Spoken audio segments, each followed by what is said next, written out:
Hello. Okay, I'm going to start our podcast. And so we're doing a video and a podcast simultaneously. So bear with us. Today we're going to talk about breathwork. And Maggie is a new breathwork practitioner that I have been leading in breathwork. And I just wanted, she suggested and volunteered herself to be in a video with us and on the podcast so that we can talk about what she notices and what the practice has brought into her life. So let me start the podcast. Hello, welcome to the Casey Kelly podcast. Today we have one of my new breathwork practitioners that decided to come on, and she is going to tell us about her experience so that we can help explain more what breathwork is and what it's about in like layman's terms from people who have never practiced breathwork before. Because there's often some confusion about breath work. People think it means like working out. They'll say like, I need to work on my breathing. And so I'm like, well, you'll be really surprised because it's nothing like that. I think for me, I thought it was going to be like hokey. Hokey. Like woo-woo? Yeah. Like, woo, we're going to breathe. You're going to feel better. It's like, I don't know what I was imagining, but I didn't think exercise. I just thought like, I breathe every day. Why do I need help breathing? Right. Yeah. I had the same thing. I had a actually the person who introduced me to breathwork was adamant about it. Like she was like, "You've got to do this. You've got to learn." And I did it for. I mean, you had an experience your very first time. Mm-hmm. I breathed for a year before I had any experience, and I was like, breathe in, breathe out, breathe in, because I had such a dense like mental like psyche. I could never get into my body. I didn't even know that was the point. I just thought breathe. My belly's getting big. My belly. And so until I was really at my wit's end at one point with so much anxiety, I was having a panic attack because Oakley was a baby and he cried all the time. And my friend Lauren's like, come up here. And I left him just momentarily with my husband to go breathe. And that's when I had an experience, like an altered state of consciousness. And I was like, whoa, this is like drugs. This is wild. I like it. And so from then on, I wanted to learn more. I became really intensely like obsessed really with it. And then I learned how to do it, got trained in it, and have practiced myself, for like 5 years. Yeah. And so now I'm branching out. Really, what I would love to do is to do this all for everybody, like to have a full-time healing business, just to be with people in breath. So, okay. Well, I definitely recommend it. Yes. Yeah. Enough about me. So let's talk about you, Maggie. Maggie. I guess you decided, what brought you, first let's say, what made you be like, okay, I'll try this hokey stuff? When you've gone to every doctor and every person and every friend and trying to just feel a little better and you still haven't reached that point, then you go to the hokey breath work. Yeah, so tell us a little more about that before we get into the breath work. What has been going on with you? Well, I'll even give a little backtrack, if I may, of you and I, how we've known each other for quite some time, just even when you were down doing photography downtown and I had my own store, and we just kind of say hello and crossing and stuff. Mm-hmm. But we didn't get to know each other really well until last year, when we both decided to homeschool our children. Yeah. And we met at the park, and I just opened up with my health stuff. I have been extremely sick. We started in January 2020 that I was exercising. I was on a journey to get my health back.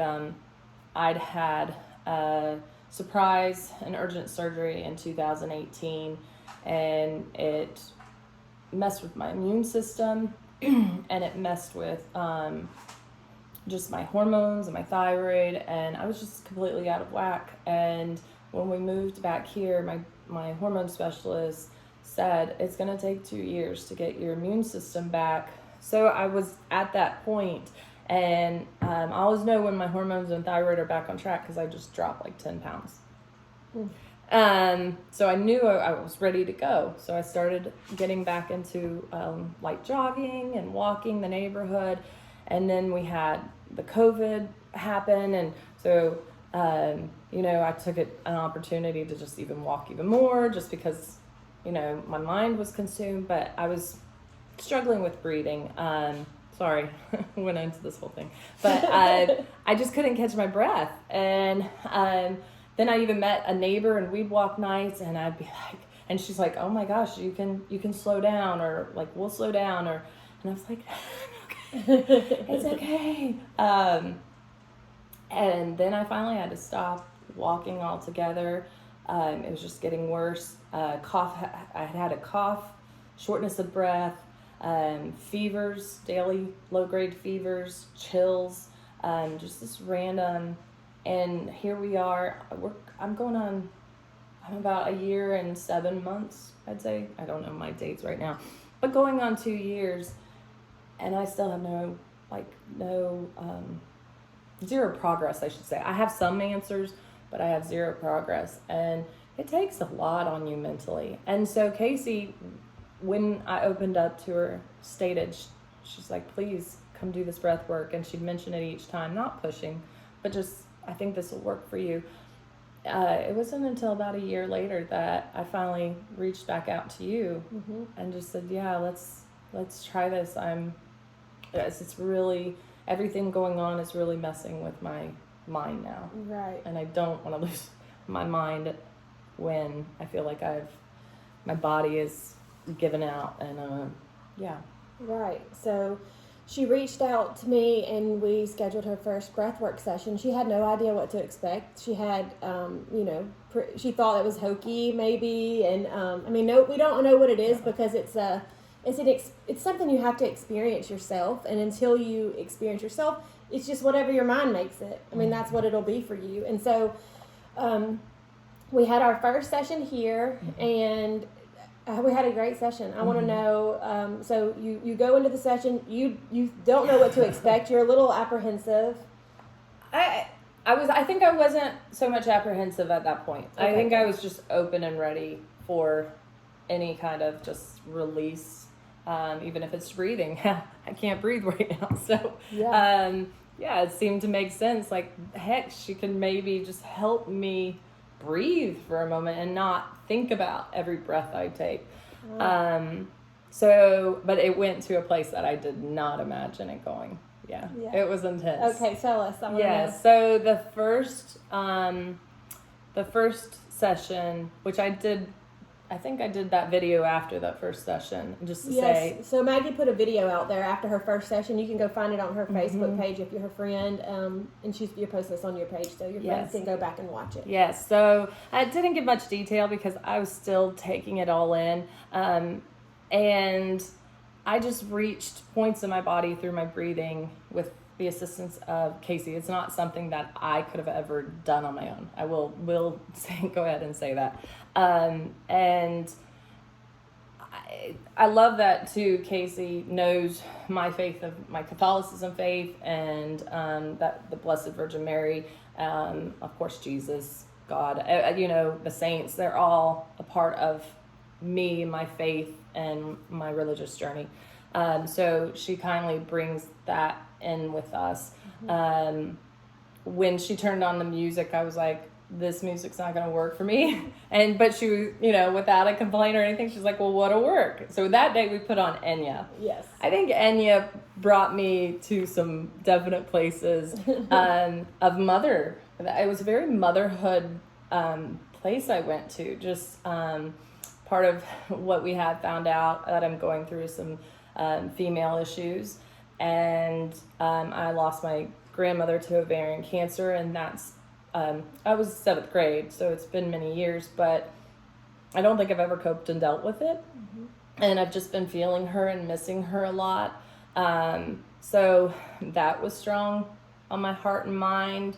And I bawled like a baby. Once I opened up, I bawled. Yeah. Just reaching those deep places of my female, and thinking of my grandmother, and I saw the Blessed Virgin Mary so clearly, and just felt her, and the Lord just saying, let it go, everything will be okay, let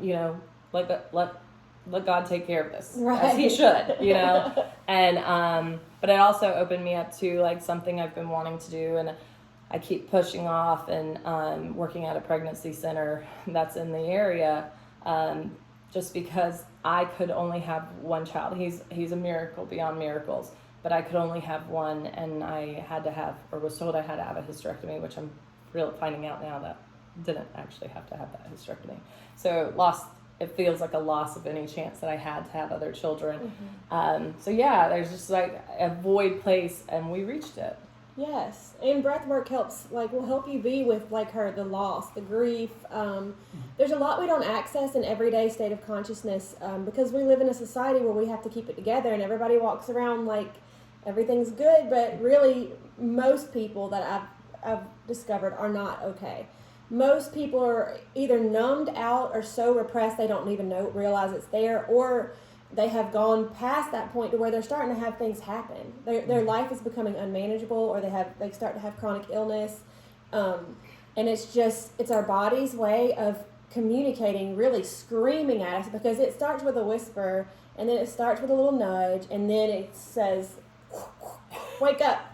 Yeah. And so Maggie was vulnerable enough to go into that space and to open up to receive what may be there.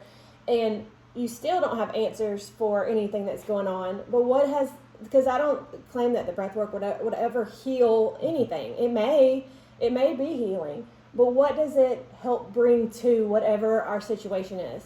Well, I definitely think it's healing for my mind. Yes. And just to learn to relax and rest and breathe through the pain. I've been given this pain, and this is my journey, Right. So I've had to, through this year, instead of going like my mom always says, a bull in a china shop, to get answers, and I need this, and I've got to know this, and it is to just go, it's my day's gonna come, my answer's gonna come, I have to breathe through this, I have to work through this, and but it's not easy. I mean, we've done a few of these breath sessions now, and starting out today, I started it by just saying, I'm in a difficult spot right now, with my mind, with all the information I've just recently been given again.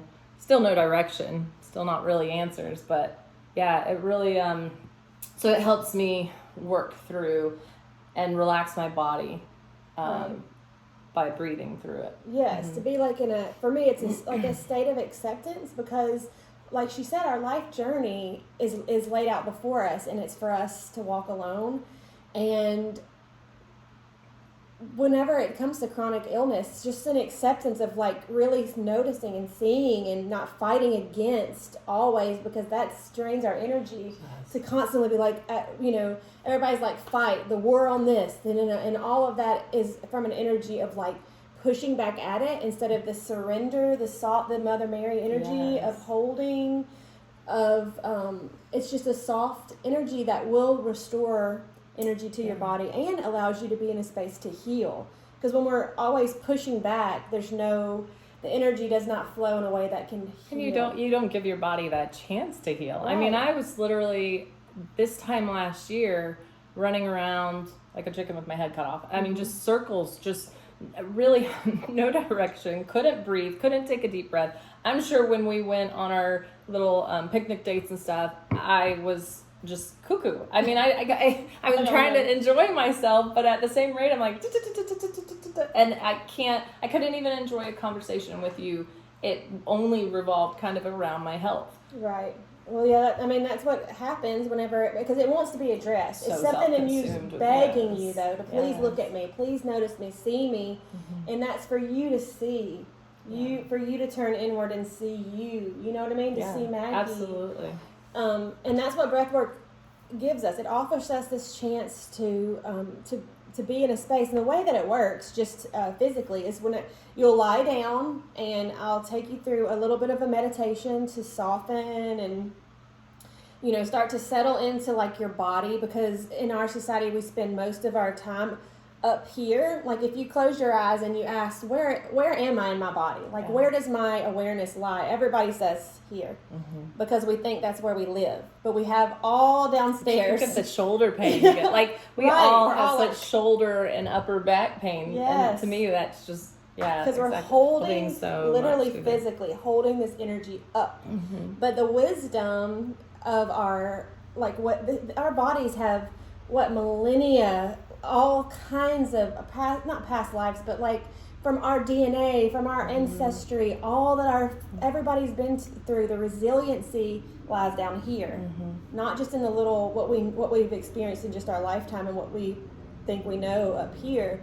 There's so much wisdom that happens in the body. So you'll lie down, you'll get comfortable, and we breathe a 2-part breath through the mouth. We've kind of, and I'll work with you depending on what your situation is. And hers is more of a deep, full, slow breath.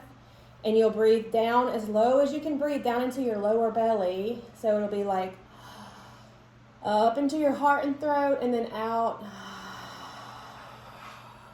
And then you'll start again, and you'll do this for about 30 minutes. There's about a 5-minute, integration period to get you or softening before we start breathing. And depending on where you are, Maggie's at a point now where I feel comfortable with 30 minutes. Sometimes we'll start with just 10 minutes, just 5 minutes. If being with your body is really hard, we'll start with 5 minutes and then work our way to a little deeper. And sometimes people go on breathwork journeys 3 hours. So, yeah. That'd be exhausting. Yeah, there's a lot. So you can breathe for 3 hours, and it really does energetically in the body. It gets the chi moving. It gets the energy in your body moving so it can start doing work and healing in places. Maggie's had 3 breath work sessions now, and we had an interesting thing because Maggie has a lot of spiritual gifts. A lot of us have spiritual gifts that we have not really, even if we've tapped into them, we are not expressing them and sharing them because we a lot of us have a wound of fear of abandonment, fear of being ostracized, fear of, oh my gosh, what will people think? Well, I think I've lost my mind. I had my first experience. I said I think I was around 3, or I had to be around 3, tops 4, and I was at my grandparents' house in Maine, and jumping on the bed, just being a little kid, and a ghost seemed like it came through a window. And I jumped down and pulled covers over, and I remember and it hovered. And I mean, clear as day. So as I'm getting older, I'm telling friends and people, and I just was made out to feel so crazy. And so I blocked it. I didn't want anything to do with that. It was in my mind. And it wasn't until I think I was in my 20s that my aunt, who stayed in that bedroom as a child, came to me and said, "So I heard you saw a ghost in that room." And I'm like, "Huh?" And she had the same, I mean, she wasn't jumping in my bed, but same ghostly experience, which is pretty funny. My mom really thinks it was her grandfather, my great-grandfather, who I'm actually named after. Oh. Yeah, so Blair, my middle name, I'm named after him. But I was like, maybe he was mad I was jumping on the bed. I don't know. But yeah, so this has been connecting us, and the next session was interesting. Yes. So she and I have, of course we're connected. Anybody that we work with or we feel drawn to in our life, there's something to learn from each other. There's some sort of connection. We're going to talk about her other sessions too, but what was interesting today is because everything is intuitive on my part and the person breathing's part, I just go with what I would call spirit leads me to say and do, and where to touch on the body if I do touch, if I have permission to touch any place on your body. It's just completely by like this instinctual way that I work. And today Maggie told me afterwards, or you can share what you said. No, you're good. I just told her, wow, this was different. Like each time they're very different from the other one for me. And I said, we're connected. Casey's like, okay. And I said, no, like I noticed it in the other 2, but I'm a person, I want extra evidence. I'm not going to see a little piece of light and go, oh, that's a spirit. I'm going to be like, that could be dust or light reflection or whatever, 100,000 things it could be. So here on the 3rd session, kind of same instance, I'm thinking something and Casey reacts or mentions something right on top of what I was thinking, but just moments, seconds afterwards. So today it started with You said the blockage here. It was a blockage, yes. I was feeling, she kept telling me, breathe in all the way down through the pelvic area. And I was like, I had massive blockage, kind of at the point where my major problems begin down there. And so I didn't say anything because I'm just breathing and working through, but I'm thinking it, and she's connecting with it. Then the next thing was, I was like, ooh, that pain that's in my pelvic is hitting my back now. I'm feeling the energy move and the pain move. And right at the next second, she goes, okay, now you're going to breathe to your lower back. Mm-hmm. And I was just like, okay, well, still coincidence, even though these coincidences are happening a lot more. And then when I get, the past 2 times when I get to a spot in our sessions, colors are coming to me, which is really interesting because I've never connected things with the colors I'm seeing. We'll go on to the session before or later, but very prominent gold, yellow color came to me, and even saw some glitter, like glittering, and she, right seconds later, goes, okay, imagine a gold. You're going to see a gold. Yeah. I think you said you're going to see a gold. Glittery gold. Warm. And I'm just like, yeah, you can't make that up. So, and it was a glittery gold, warm feeling, that was very. So you were accessing that on your own. I was bringing that in too. I guess it was at the right point, but it's a healing. Whenever we imagine that and we see that go into place, it's a healing energy. But I had an energy session done recently, and I had to access this. And then he says that it doesn't last long. The golds kind of dissipates, like it'll.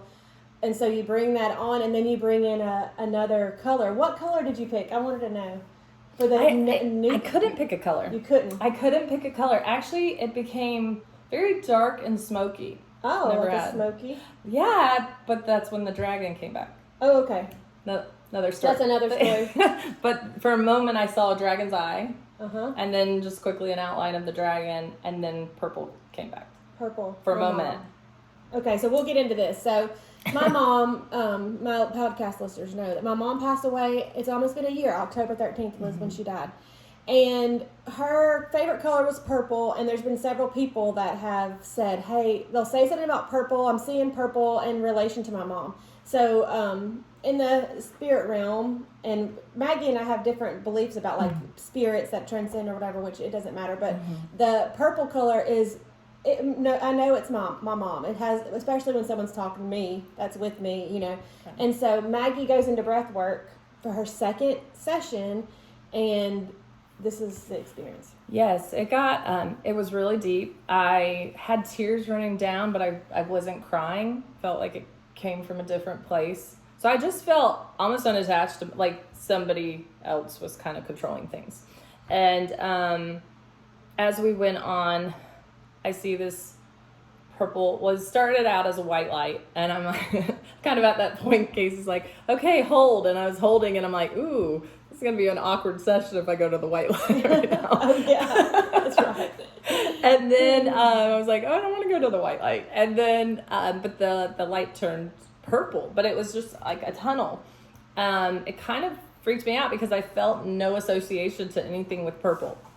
But I felt compelled and called to move up towards this purple tunnel. And then it transformed into this like just kind of a purple blob, but very soft. You felt like no. And then it went into a triangle, and it would go around. But then when it got to the bottom, it almost looked like a purple lake. So feeling of nature and whatnot came over me. But all I could think is, I don't know. This has nothing to do with me. Right. Like, I just the whole time. It was beautiful and it was relaxing, but nothing to do with me. I could find no correlation or relationship to purple. And then this dragon's head. I don't do dragons. I've never been into dragons. It's not been anything of mine to think of dragons. But I see this dragon outline and then it disappeared. And I was in a very great, soft, calming place. But when I woke up, I was like, well, that was weird. I feel great, but that was weird. I did feel very drained. That was one time after session, even after the one I bawled in, I didn't feel that tired. I felt really very tired, which now thinking would correlate with what we were kind of talking about. Anyway, and I said, so I started explaining to Casey, and she said, yeah, I said that was my mom. Because inside of me, my intuition's like, there's your mom. What I feel is, and she had a message to deliver about the dragon, and for me to look up stuff in the Bible. My mom was a religious Christian woman. Well, we started with Indian. Because I just knew she had some Indian in her ancestry, and I was like, totem, maybe the dragon of the totem pole and the Indian. And it was like somebody just smacked me and said, put on the brakes. This is not about Indians and totem poles. Go to the Bible. Yes. And I texted Casey and I said, hey, what is your mom really religious? Christian, Yeah. And she said, 100%. Yes. Very deep in Christian faith. Grew up. Well, she was the one who got her whole family. They didn't go to church or anything. Her parents were immigrants. They didn't go to church or anything, and there was a church bus that was like a choo-choo train that came through their neighborhood, and she wanted to ride on it, and so that's how she started going to church, and she got her whole entire family to go to church. So at her funeral, everybody stood up and said, she was the one that got me saved. She was the one that got me, and I was like, oh. So amazing. My perception of what is occurring is that mom is still working with me. Like, she's helping with the healing work from the other side. Her energy, because she had a very healing energy, anybody that knew her. So that's what I feel like she's here. She's with me, and it just brings me reassurance. It feels good to know that she's able to be here with me and my clients and help heal. And so that was Maggie's second time. So she had a message for me, and I'm still going to go look up what you said to look up, and then, which is good. We can all work together with our spiritual gifts. And it's so fun and exciting because it's unknown, and it is. We don't know what's going to be. But it's not voodoo hoodoo. I mean, I'm very much grounded, biblically Christian and grounded, and I mean, if you want it to be more New Age, I'm sure you can, go along with anybody's belief and whatnot. But for me, I want to make that clear to anybody that's out, because some people are like that, like, oh, I don't believe in this kind of thing. Right. And it's not that at all. I mean, you're literally just tuning into yourself, and you yourself may not connect with anyone from the past. You may not be able to. That's something I've always been able to do, though. Right. That's a unique gift of Maggie. So what you connect with, I mean, even if it's fear, it brings up what's inside of us. Mm-hmm. It doesn't cause anything. I've had people who, at one time, someone came in and this makes me so anxious. This breathing is making me so anxious. And I'm like, well, it's not really the breathing isn't. It's you. Like, it brings up whatever is stored in our bodies and in our nervous system, and it helps us access, other realms and stuff if that's what is available to you and that's what you're ready for at that time. It won't cause anything. It's not forceful, and so if you have any reservations about it, you can reach out to me. We can dip our toe in a little bit, and like she said, it's connecting with yourself. So if you have any resistance or fear, it's a fear of being in yourself, a fear of being with yourself. And a lot of us have that because we're like, I don't know what's in there. I don't know what I'm going to find. I'd rather stay busy or distracted. Just like seeing that purple light, knowing it's no connection to me. Dude, why do I want to, what if this is dangerous? And I started to feel a little anxious about it. And then I was like, no, there's a very calming energy with this. And I'm going to just go with the flow and do this, and it ended up being a connection to Casey. Right. So if you can relax like she does and feel into the energy states of everything, that's how you'll start to have discernment about things. Yeah. Because sense. It'll be an energetic thing. Yeah. So we also just completed Maggie's third breath work, and again, like she said, you never know what to expect in these sessions. Every single one will be different, and sometimes nothing at all will happen. Maybe sometimes you just need to be still, and there's nothing at all that happens, and so you don't know what to expect. You may be crying, you may be raging, you may be laughing, the happiest, giddiest laugh you've ever laughed. You may feel pleasure, you may feel deep pain, in your body that you want to just breathe towards. It can literally bring up anything, and it's all individual. So let's talk about your third session. Is it still fresh on your mind? Yeah. This one was very different again. Casey pushed me to get past the barrier, and I was having a lot of difficulty doing. It just would not let me get past like the invisible line that you sense. Yes. Yeah. And so I was trying, and then it's always at one certain point. It's kind of when we do the hold. The hold is when I start to really sense what's going on in my body or around me. So that's when I started getting in tune to the lights and just images and different things, and thoughts start to go through my head. So it's always at the hold. At the hold. Yeah, that's my favorite point too. Me too. Yeah, and because I think I can just finally just really. Instead of trying to breathe, you can relax. Yeah, or thinking about breathing. Right. But I saw the gold, and maybe the yellow did, because yellow is my color. Because I feel like the gold did turn to more of a yellow. So maybe the yellow was the color, but the gray, it wasn't. Again, it wasn't a scary. It just looked like smoke, which maybe had to do because I saw the dragon. So the dragon came back. Like the dragon's breath, maybe. I don't know. You told me to see the butterflies. I could not. There were no butterflies. Butterflies were not coming. So it's kind of like I love that Casey will give recommendations, and sometimes fully, because I'll think about it and I'll try, but I'm in my own space. So hard to say because I can hear her. Right. I'll say from the second session, we had Buster involved. Buster the Beagle was involved, and he was very on edge. And Casey she's always so relaxed, and she's trying to kind of help, but she's walking me like, keep breathing, Maggie. But there was one point, we had put him outside the door. He's scratching and whimpering, I guess. I don't know. I was so in my zone, though, and Casey's like, keep breathing, and she's like, just ignore the dog. And I'm like, and I kind of woke up for a moment like, there's a dog. The dog? Oh, yeah, now I hear him. Well, good. So, yeah, you can, and I'm a squirrel person, so with my mind, so for me to be able to get so deep is huge. But back to the third session, the smoke came, and then a little bit of the purple came, and I did see, it felt like somebody was over me. That I did feel. The person, present. Yes, and I could see an outline as if they were right here.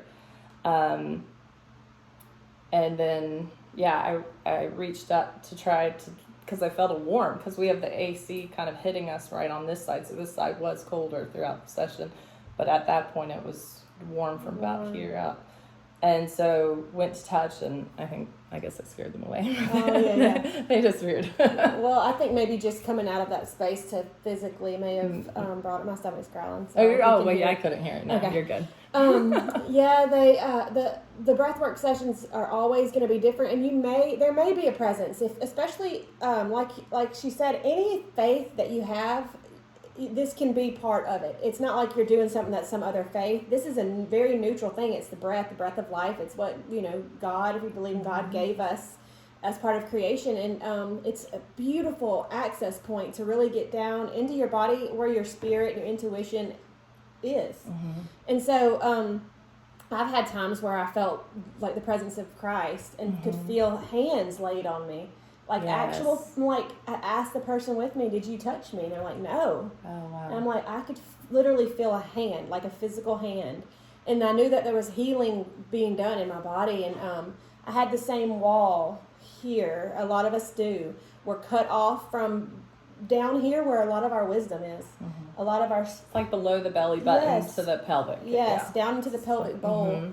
I'm starting to get into pelvic bowl work with women, and I'm doing this journey for myself, and then I'm gonna share it. Awesome. So I'm looking forward to having that because there's so much wisdom that the feminine has, but we live in a patriarchal society that the feminine is they're flighty, they're crazy, but to be able to access hormonal, this right, ooh, but to access this this wisdom down here, it's different than it's more abstract. It's not so logical, and which is so funny because that's so much of what my first session with you was about.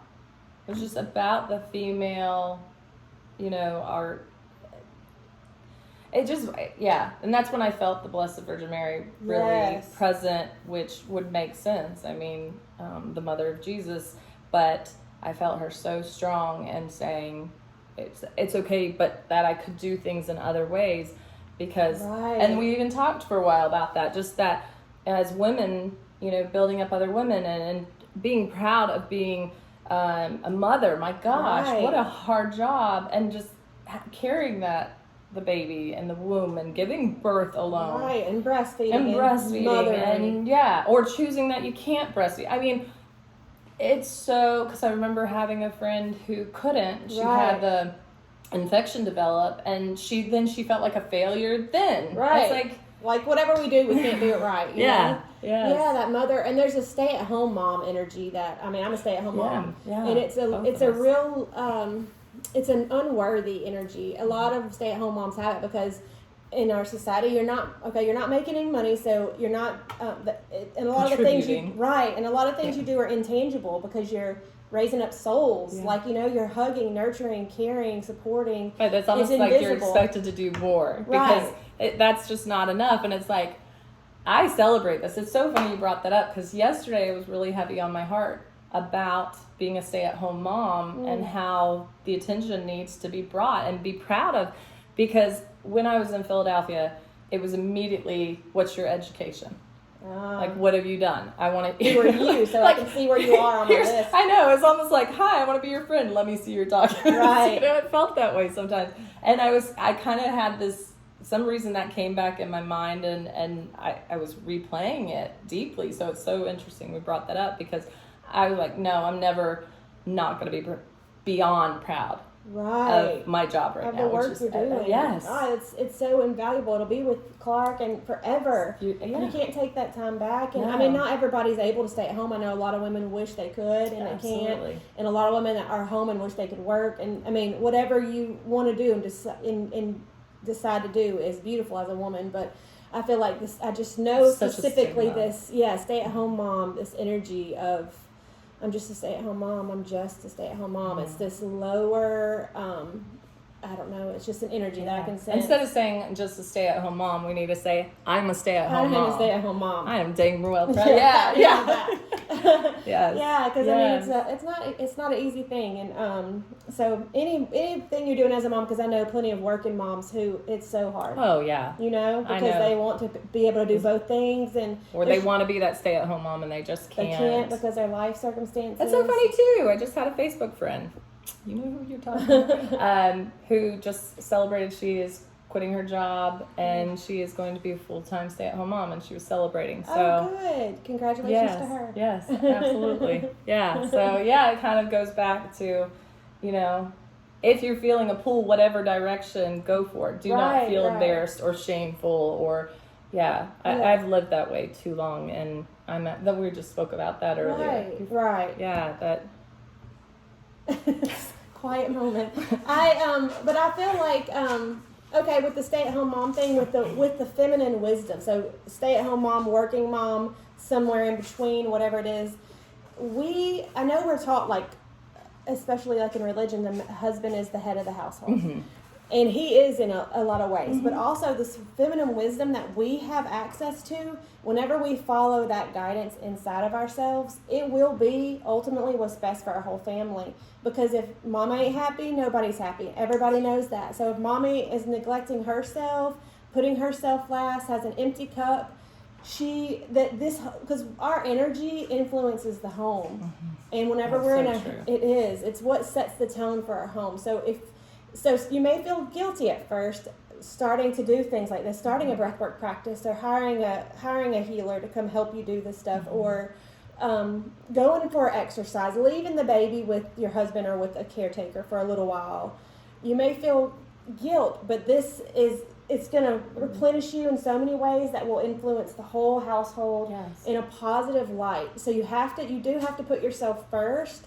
And she and I both can be a testimonial to putting yourself last. Yeah. And what that creates. Well, even just as you're saying this, a year ago when I wasn't willing to do this, and I've got all this health problem, I'm also homeschooling and trying to be a good wife, because I still, I'm still a wife to my husband and have those duties, I was actually worse in the case, because I wasn't doing the actual necessity for me of clearing my mind and helping my mind, body, and spirit through that. And so it was misery in a sense. I mean, we were bickering, and it was, the people that know us know we're a pretty fun, happy, family, but we were just, for a point in time, at each other's throats but I know it grounded to me. Like, I don't take all the blame in a sense, but I know I was, they're feeding their energy off of me. Yes. We are the staple and the example to our family. Yes, and our energy.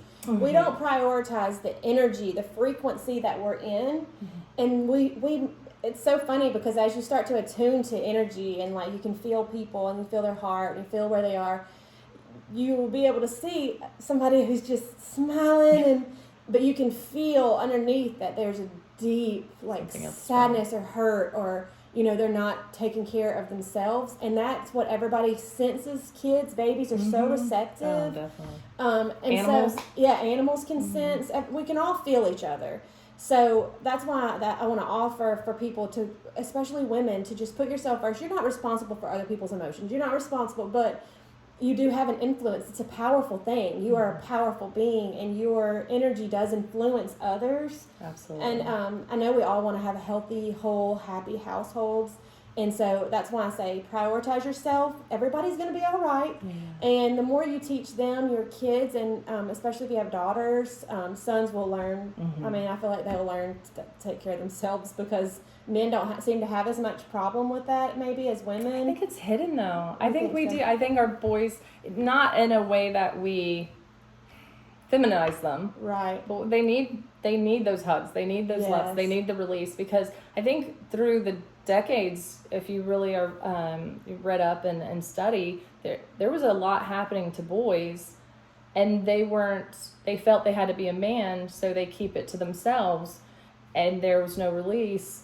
And then you get this, there's an abusive reaction to some, because they're like, that's how they release the energy. And they take it out on the feminine, too. Like, that's why there's rape. Mother issues. Yes, because exactly. Maybe mom wasn't there and whatnot. So I notice when I'm blocking Clark, because I just can't give anymore. I have nothing. Kind of what I was explaining before.